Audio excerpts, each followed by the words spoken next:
Welcome to dtf.jackson.graphics. In this video, I'll show you how to upload your artwork, choose the right print option, and place your order. We'll start with single image uploads, then walk through the gang sheet builder and finish in the cart. If you're printing just one design, start with the DTF by size option. Upload your image file. We accept common file types like PNG and JPG, and transparent backgrounds work just fine. Be sure to give your upload a name. That helps you keep things straight in your cart. You'll also see an option to choose whether you want the image trimmed or left as is. Trimming just means we cut away any extra empty space around your design. That keeps you from paying for blank space you don't need. If you're not sure, it's usually best to leave trimming turned on. Once your image is uploaded, we figure out the print size automatically based on print quality resolution. The price is calculated for you right away, so there's nothing extra you need to adjust. The preview updates right away, so what you see here is what you'll get. If you already have a gang sheet made somewhere else, you can upload it here too. If it's larger than our maximum size, we'll automatically shrink it to fit. That way, you don't have to rebuild anything if your file's already ready to print. When everything looks good, add it to your cart. The gang sheet builder is great when you're printing several designs on one sheet, and it works best full screen on a desktop computer. If you've already saved a gang sheet draft, it will load automatically when you come back. Otherwise, start by choosing your gang sheet size. For gang sheets, pricing is based on the sheet size you pick. So if you change the sheet size, you'll see the price change. Just keep in mind, if you shrink the sheet, anything that can't fit will be removed, so be careful when changing sheet sizes. The workspace updates to match the printable area, so what you see is what gets printed. On the side, you'll see your My Designs palette. If you've uploaded artwork before, it'll already be there. If you don't see what you need, use the File Upload panel to add a new design.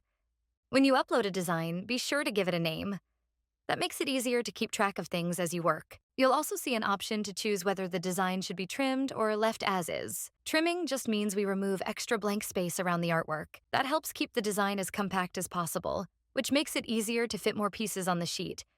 It also helps keep everything neat and easy to cut after printing. If you're not sure, it's usually best to leave trimming turned on. Once the design is uploaded, it'll appear in the My Designs palette. From the My Designs palette, you can add a design onto the sheet.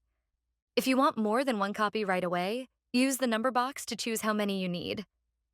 We'll try to fit that many copies on the sheet automatically, leaving a small gap between each one so there's room for trimming.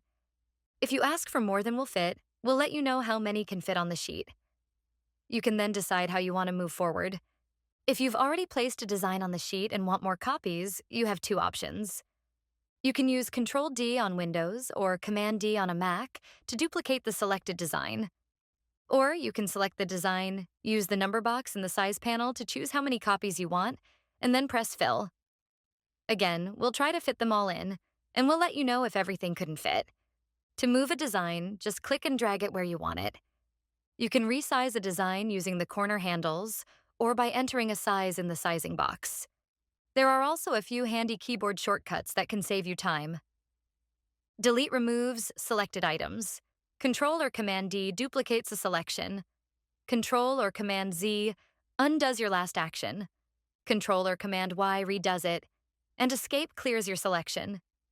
In the Arrange panel, you'll also see some simple arrange tools to help line things up. You can line designs up from the top, center, or bottom, and the same left, center, and right. The distribute options spread designs out evenly, which is handy when you're lining up rows. You'll also see stacking controls. These let you move a design forward or backward if items overlap, basically choosing what's on top. These tools make it easy to keep everything straight and clean before you finalize. At any time, you can save your gang sheet as a draft. That lets you come back and finish it later, or just make sure you don't lose your work. When you finalize a gang sheet, it's saved to your My Designs library. You can access this library at any time by clicking My Designs in the side menu. From there, you can add it to your cart whenever you're ready. Once you're ready to order, head to the cart. At the top, you'll see your cart items listed out.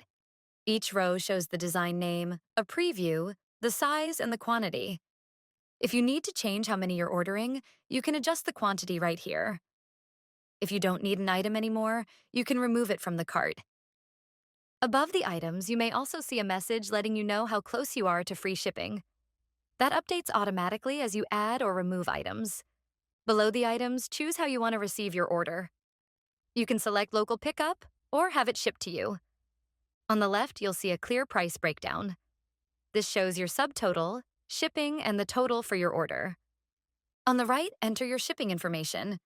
We use this to calculate tax and make sure your order gets to the right place. If you chose local pickup, we still ask for your contact details. When everything looks right, click the PayPal checkout button to place your order.